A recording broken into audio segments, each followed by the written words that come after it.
Vote দেওয়ার যে অধিকার সেটা কি আদৌ সুরক্ষিত?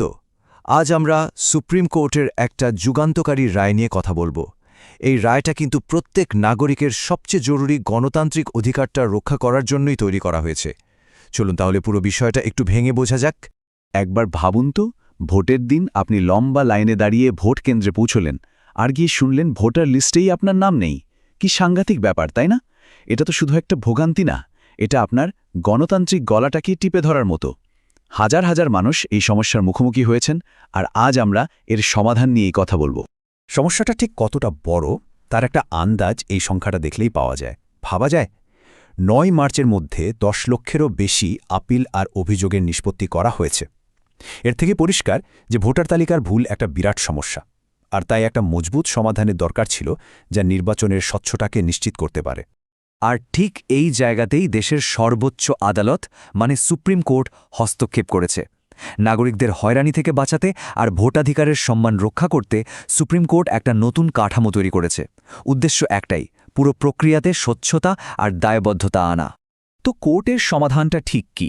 এর মূলে রয়েছে একটা নতুন সংস্থা, অ্যাপেলেট ট্রিবিউনাল। এটাকে বিশেষভাবে তৈরি করা হয়েছে ভোটার তালিকা সংক্রান্ত সমস্যাগুলো সমাধানের জন্য। চলুন দেখি এটা কি আর কিভাবে কাজ করে। সহজ কথায় বলতে গেলে অ্যাপেলেট ট্রাইব্যুনাল হল একটা বিশেষ আদালত। যদি আপনার মনে হয় যে আপনার নামটা অন্যায়ভাবে তালিকা থেকে বাদ দেওয়া হয়েছে, আপনি সরাসরি এই সংস্থার কাছে আপিল করতে পারবেন। এর মূল লক্ষ্যই হল ন্যায়বিচার নিশ্চিত করা, যাতে প্রত্যেক যোগ্য ভোটার ভোট দেওয়ার সুযোগ পান। এই স্লাইডটা কিন্তু খুব গুরুত্বপূর্ণ। দেখুন, এই ট্রিবিউনালে কারা আছেন? হাইকোর্টের অভিজ্ঞ প্রাক্তন বিচারপতিরা। এর মানে হল আপনার কেসটা অভিজ্ঞ এবং নিরপেক্ষ হাতেই থাকবে। তাদের প্রধান কাজ হল বাদপড়া ভোটারদের আবেদন খতিয়ে দেখা, আর যেখানেই তথ্যের ছোটখাটো গরমিল বা লজিক্যাল ডিসক্রিপেন্সি রয়েছে সেগুলোকে খুব তাড়াতাড়ি সমাধান করা। আর একটা বড় স্বস্তির খবর হল ভোটার তালিকা সংশোধনের এই কাজটা কিন্তু থেমে যাচ্ছে না। আদালত একদম পরিষ্কার করে বলে দিয়েছে যে এই সংশোধন প্রক্রিয়া একেবারে ভোটের দিন পর্যন্ত চলবে। তাই যদি কোনো সমস্যা হয়ও, আশা ছাড়ার কোনো কারণ নেই। এখন প্রশ্ন হল, যাদের নাম বাদ পড়েছে তারা তালিকায় যুক্ত হবে কিভাবে? এখানেই আসছে সাপ্লিমেন্টারি লিস্ট বা অতিরিক্ত তালিকার ব্যাপারটা। যাদের আপিল সফল হবে তাদের নাম এই অতিরিক্ত তালিকায় চলে আসবে, আর নির্বাচন কমিশনকে এই তালিকাটা নিয়মিত প্রকাশ করতে হবে, যাতে সবকিছু সবার চোখের সামনে থাকে। আচ্ছা, এত তো গেল ব্যবস্থার কথা, কিন্তু একজন সাধারণ নাগরিক হিসেবে কি করণীয়? যদি আপনার নাম তালিকা থেকে বাদ পড়ে যায়, কিভাবে নিজের অধিকারটা ফিরে পাবেন? চলুন সেই রাস্তাটাও দেখে নেওয়া যাক। আপিল করার কথা ভাবলেই প্রথমে খরচের চিন্তা মাথায় আসে, তাই না? আদালত সেই বিষয়টাও একদম স্পষ্ট করে দিয়েছে। এই পুরো বিচারিক প্রক্রিয়ার যা কিছু খরচ তার সবটাই বহন করবে ভারতের নির্বাচন কমিশন। মানে একজন নাগরিক হিসাবে আপনার একটা টাকাও খরচ হবে না। দেখুন, প্রসেসটা কিন্তু একদমই জটিল না। প্রথমে আপনাকে নিশ্চিত হতে হবে যে আপনার নাম তালিকায় নেই। তারপর সোজা একটা আপিল ফাইল করুন। এরপরে নতুন ট্রাইব্যুনাল আপনার কেসটা শুনবে, আর আপনার দাবি যদি সত্যি প্রমাণিত হয় তাহলেই সাপ্লিমেন্টারি লিস্টের মাধ্যমে আপনার নাম আবার তালিকায় যুক্ত হয়ে যাবে।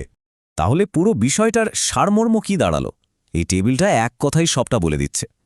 একটা নতুন ট্রাইব্যুনাল তৈরি হচ্ছে, তালিকা ক্রমাগত আপডেট হবে, সমস্ত খরচ দেবে নির্বাচন কমিশন, আর সবচেয়ে জরুরি কথা, নির্বাচন কিন্তু পেছানো হবে না। তবে আদালতের রায়ের একটা খুব গুরুত্বপূর্ণ দিক হল সময়। এই প্রক্রিয়াটা কেন এত তাড়াতাড়ি শেষ করা জরুরি, চলুন সেই বিষয়টা একটু বুঝে নিই। কোর্টের বার্তাটা কিন্তু খুব পরিষ্কার।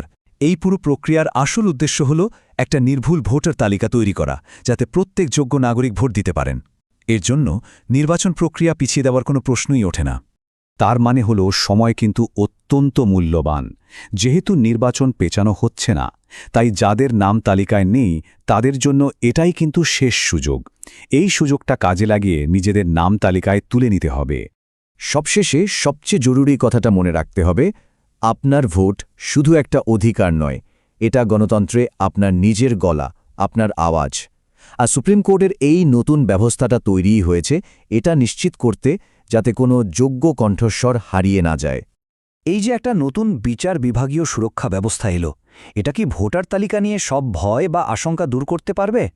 এই ব্যবস্থা কি প্রত্যেক ভোটারের জন্য সত্যি ন্যায্য হয়ে উঠল? এই প্রশ্নটা আপনার ভাবনার জন্য রেখে গেলাম।